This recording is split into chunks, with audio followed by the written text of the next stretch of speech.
曼聯消息，曼聯亦都同嚟自梅賽德斯車隊嘅高級性能模擬工程師就轉投足球領域展開咗深入嘅談判啦。儘管呢次跨界嘅挖角可能令人驚訝，但係知情人士亦都透露到呢個亦都被視為家族內部嘅調動啊。據悉梅賽德斯方面亦都予以支持並協助辦理相關嘅手續。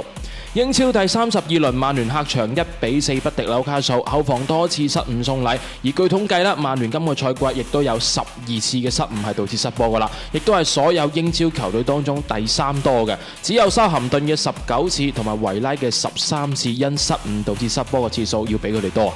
而賽後評分，曼聯嘅首發班迪爾5分，馬斯奧爾5分，連特魯夫5分，約路5分，達洛特5分，艾力神5分，烏加迪3分，哈利亞馬斯6分，班奴法蘭迪斯6分，加拿祖6分，舒克斯6分。替補線當中，荷積倫特4分，道古5分，美神蒙特5分，魯基索爾5分，麥盧5分。主教練阿摩廉，你俾幾多分呢？